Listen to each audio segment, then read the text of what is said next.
In the mid-19th century, the scientific establishment agreed on a specific mechanical explanation for heredity, the blending hypothesis. Biologists assumed that parental traits mixed evenly in their offspring, the way red and white paint combine to create pink. But this hypothesis contained a fatal mathematical flaw. If blending were accurate, any unique physical trait would dilute with each successive generation. Within a short span of time, an entire population would average out into complete, indistinguishable uniformity. Observations in nature clearly contradicted this. Distinct physical characteristics routinely survived, vanished for a generation, and reliably reappeared in descendants.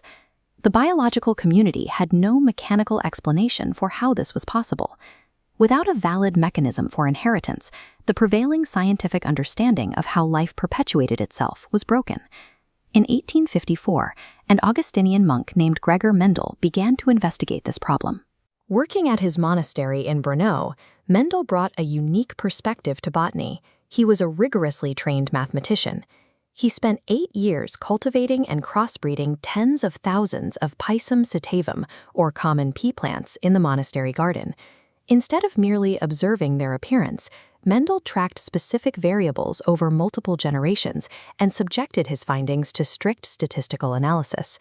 By converting a biological mystery into a quantifiable dataset, he built the exact framework required to dismantle the blending hypothesis entirely. Mendel began his primary experiment by crossing true breeding plants with completely opposite characteristics, pollinating a pure purple flower with a pure white flower. The first generation of offspring, known as the F1 generation, produced a uniform result. Every single flower bloomed purple. The white trait had not blended, it was completely masked. To explain this, Mendel introduced the concept of dominant and recessive factors, which we now call alleles. While the plants physically displayed only the dominant purple trait, their phenotype, their invisible genetic code, or genotype, still carried the recessive white instruction. Mendel then crossed these F1 hybrids with each other. In the resulting F2 generation, the white flowers spontaneously reappeared. By counting the plants, Mendel discovered a perfect mathematical pattern, a 3-to-1 ratio. For every 3 purple flowers, there was exactly 1 white flower. This established the law of segregation, proving that parent traits separate during gamete formation, so that only one allele is passed on. Traits are therefore discrete, indestructible particles that remain completely distinct, even when carried invisibly from one generation to the next. To test if different traits influenced each other, Mendel performed a dihybrid cross, tracking 2 distinct variables simultaneously, such as seed color and seed shape. This grid plots his results. When he crossed plants that were heterozygous for both traits, he observed a precise 9-to-3 to 3-to-1 ratio across the offspring.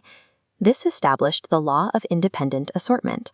The math proved that the biological selection of a specific seed shape has absolutely nothing to do with the selection of a seed color. Mendel delivered 2 lectures on his findings in 1865 and published them in 1866. The scientific community met his work with complete silence.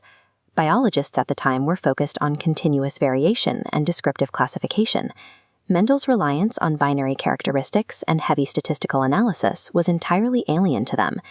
Gregor Mendel died in 1884 at the age of 61. He went to his grave with his world-changing discoveries effectively unrecognized. The mechanical rules of genetics had been successfully solved and documented, but the scientific establishment possessed neither the vocabulary nor the theoretical context required to read them. A full generation later, in the year 1900, 3 European botanists, Hugo de Vries, Carl Correns, and Erich von Schermach, were independently conducting their own experiments on plant hybrids. Upon working out the laws of inheritance through their own research, they reviewed the existing literature and were startled to find Mendel's old papers detailing the exact same rules 35 years earlier.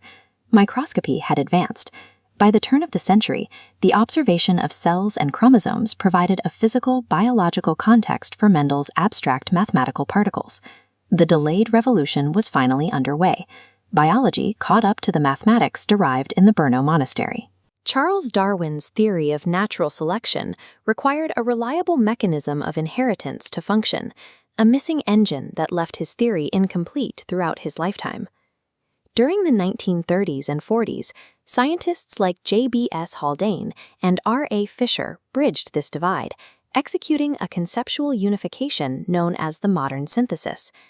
They realized that gradual evolutionary change is directly driven by natural selection, acting upon the discrete, mathematically predictable genetic variations first identified by Mendel. As the 20th century progressed, researchers assigned a specific molecular identity to Mendel's abstract factors, mapping them directly to the structure of DNA. Solitary, rigorous garden mathematics provided the mechanical link required to prove evolution. Today, those same equations serve as the essential framework for global agricultural engineering and genomic medicine.